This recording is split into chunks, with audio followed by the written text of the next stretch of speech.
Sir ते परत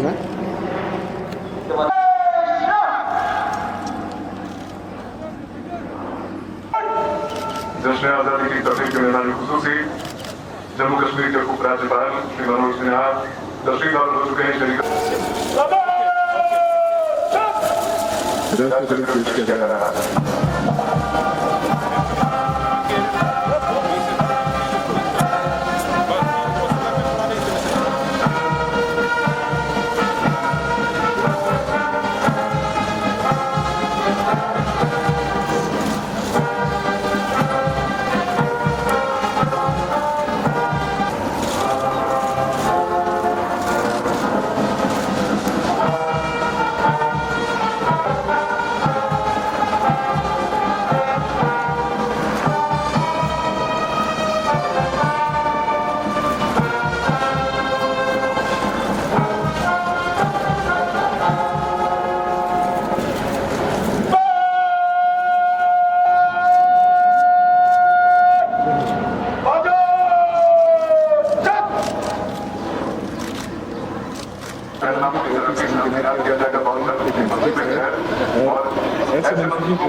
सांस्कृतिक संबंधों को बढ़ावा देना और वहाँ रहने वाले लोगों के लिए परस्पर संवाद को बढ़ाना तथा प्रेरित करना।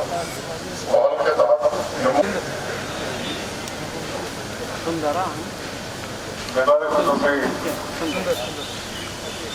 आज के दिन हम उनका भी पुण्य स्मरण करते हैं। स्वतंत्रता दिवस का यह शुभ अवसर हमें उनके संघर्ष और बलिदान को याद करने और अपनी कृतज्ञता व्यक्त करने का मौका देता है। जम्मू और कश्मीर हमेशा भारत के अस्तित्व का अभिन्न अंग रहा है कि जम्मू और कश्मीर में हिंदू और मुस्लिम शब्द हमेशा से सिर्फ एक विवरण रहे हैं, न कि विभाजन के प्रतीक। देश के विभाजन के समय के धार्मिक उन्माद को नकारते हुए जम्मू और कश्मीर के लोगों ने अपने आप को राष्ट्रीय भावना के अनुरूप जोड़ा।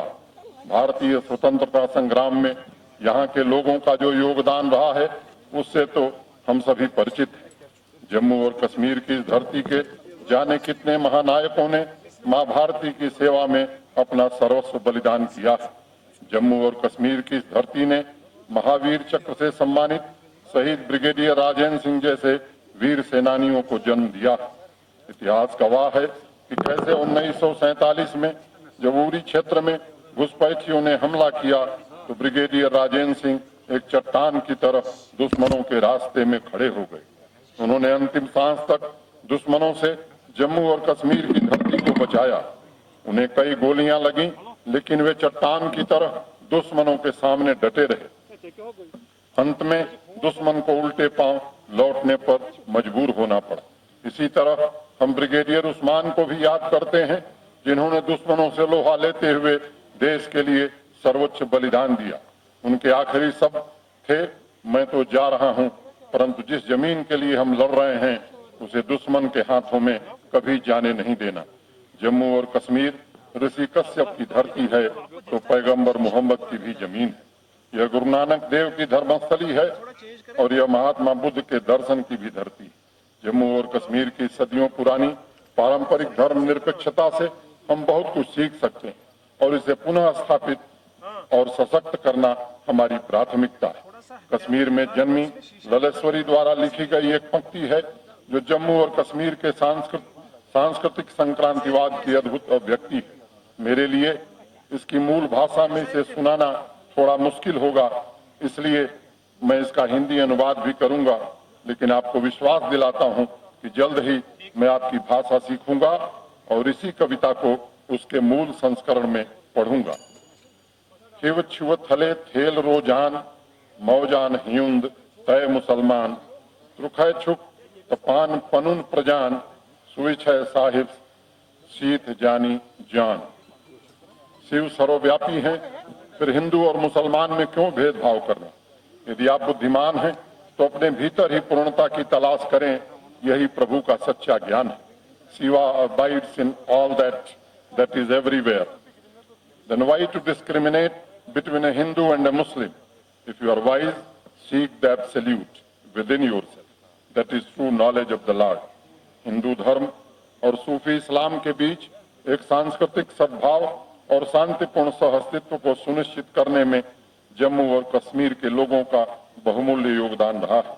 जम्मू और कश्मीर में पारंपरिक सांप्रदायिक सद्भाव ने मुसलमानों और हिंदुओं के शांतिपूर्ण सहअस्तित्व, उनके पूजा स्थलों के लिए आपसी सम्मान और न केवल सांस्कृतिक बल्कि धार्मिक प्रथाओं को संश्लेषित करने की क्षमता को नए आयाम दिए हैं। इस भूमि की विरासत है, यही इस भूमि की सच्ची कथा है और हमें इस विरासत को आगे ले जाना होगा। और इसके लिए मैं जम्मू और कश्मीर के युवाओं और छात्रों से एक विशेष अपील करना चाहता हूं। युवा वर्ग के पास जो सबसे बड़ी चीज होती है वह है उनकी कल्पना शक्ति, इमेजिनेशन। यह आपकी सबसे बड़ी ताकत है। सिर्फ परिवर्तन ही स्थायी है।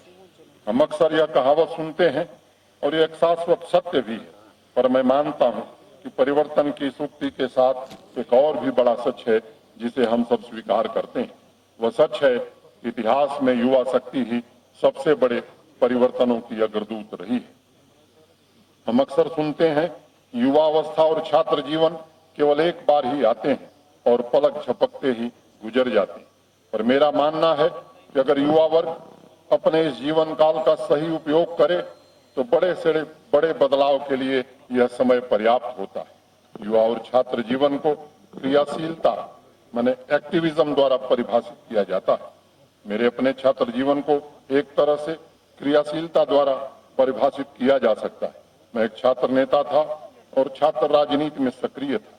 क्रियाशीलता, एक्टिविज्म बुरी चीज नहीं है, पर यहाँ सबसे महत्वपूर्ण बात सही विकल्प चुनना है। आपकी क्रियाशीलता का, एक्टिविज्म का उद्देश्य राष्ट्र निर्माण होना चाहिए। आखिर यह देश आपका है, आप ही इसके भावी नेता हैं।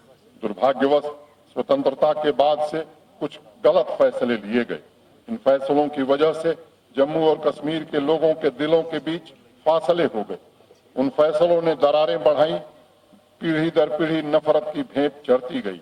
जहां आजाद भारत में लोगों के लिए नए दरवाजे खुलने चाहिए थे, वहीं न जाने कितने दरवाजे बंद हुए और दूरियां बढ़ी। पूर्व प्रधानमंत्री श्री अटल बिहारी वाजपेयी जी ने इंसानियत, जमूरियत और कश्मीरियत पर जोर दिया था, पर कश्मीर में दशकों तक इंसानियत आतंकवाद से हारती रही, जमूरियत निहित स्वार्थ में सिमट गई और कश्मीरियत इससे उपजी नफरत की भेंट चढ़ गई। यह बहुत दुख की बात है कि संक्रांतिवाद, कल्चरल सिंक्रेटिज्म की कहानी को संप्रदायवाद की कहानी ने धूमिल कर दिया। लेकिन हम एक बार फिर इस नैरेटिव को बदलना चाहते हैं। हम विकास, शांति, प्रगति और सामाजिक सद्भाव को जम्मू और कश्मीर के नैरेटिव का सबसे महत्वपूर्ण हिस्सा बनाना चाहते हैं। मित्रों, भाइयों और बहनों, 2019 में संवैधानिक परिवर्तन के बाद 30 दिनों में केंद्र सरकार ने एक नहीं, दो नहीं, बल्कि राज्य की तस्वीर बदलने वाले 50 से ज्यादा बड़े फैसले किए।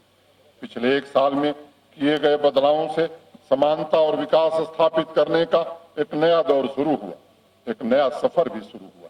यह सफर हमें हमारी मंजिल तक जल्दी पहुंचाए, इसके लिए हमारी सरकार ने 5 लक्ष्य निर्धारित किए। पहला, हम एक न्याय संगत और ईमानदार शासन प्रणाली सुनिश्चित करना चाहते हैं जो कमजोर और हाशिए पर रहने वाले लोगों को सशक्त बनाने के लिए समर्पित होगी। दूसरा, हम एक जीवंत और जमीनी लोकतंत्र यहाँ स्थापित करना चाहते हैं। तीसरा, हम सर्वाधिक जन कल्याण सुनिश्चित करना चाहते हैं और इसके लिए हम यह सुनिश्चित करेंगे कि सरकारी योजनाओं का लाभ हर एक व्यक्ति तक पहुंचे। चौथा, हम जम्मू और कश्मीर के हर कोने में विकास को गति देने के लिए प्रतिबद्ध हैं। पांचवा, आर्थिक विकास, रोजगार और आजीविका को बढ़ाकर और प्रौद्योगिकी का पूरा उपयोग करते हुए जम्मू और कश्मीर को ज्ञान का सशक्त केंद्र बनाना हमारी प्राथमिकता होगी। ये हमारे 5 मार्गदर्शक सूत्र हैं। न्याय और समानता, जम्मू और कश्मीर में समानता और न्याय को धीरे धीरे बहाल किया जा रहा है। कोई भी प्रशासनिक व्यवस्था वास्तव में समान नहीं हो सकती अगर एक भी व्यक्ति समान सामाजिक, राजनीतिक और आर्थिक अधिकारों से वंचित रह जाए। जम्मू और कश्मीर के बाहर शादी करने वाली महिलाओं के अधिकार अब सुरक्षित होंगे। पश्चिमी पाकिस्तान के शरणार्थियों, विस्थापितों, प्रवासियों, पहाड़ी बोलने वाले लोगों, अनुसूचित जनजातियों और सफाई कर्मियों को आखिरकार न्याय मिला है। उनके पास अब लोकतांत्रिक, रोजगार और संपत्ति के अधिकार हैं। शिक्षा और नौकरियों में अब एक निष्पक्ष आरक्षण प्रणाली लागू की गई। सामाजिक और शैक्षणिक रूप से पिछड़े वर्गों के लिए एक आयोग आरक्षणों को और भी अधिक उचित बनाने पर विचार कर रहा है। आर्थिक रूप से कमजोर वर्गों को अतिरिक्त 10% आरक्षण दिया गया है। जनहितैषी और प्रगतिशील कानून अब बच्चों, वरिष्ठ नागरिकों, विसल ब्लोअर्स, पारंपरिक वनवासियों, दिव्यांगों और अल्पसंख्यकों को अधिकार और संरक्षण प्रदान कर रहे हैं। प्रशासनिक व्यवस्था में व्यापक सुधार के साथ साथ धीरे धीरे सुशासन स्थापित करने की पूरी कोशिश की जा रही है। भ्रष्टाचार, जो कि सुशासन के लिए एक बड़ी बाधा है, को जड़ से उखाड़ना होगा। सरकार सभी रूपों में भ्रष्टाचार को खत्म करने के लिए पूरी तरह से प्रतिबद्ध है। सुशासन के रक्षक एंटी करप्शन ब्यूरो को भी मजबूत करने के लिए पुलिस स्टेशनों की संख्या 2 से बढ़ाकर 8 कर दी गई है और एक समर्पित आर्थिक अपराध शाखा का प्रावधान भी किया गया है। सरकारी कर्मचारी प्रदर्शन और सेवा वितरण के लिए जवाबदेह होंगे। भ्रष्टाचार के प्रति शून्य सहिष्णुता होगी, जीरो टॉलरेंस होगा। पंचायती राज,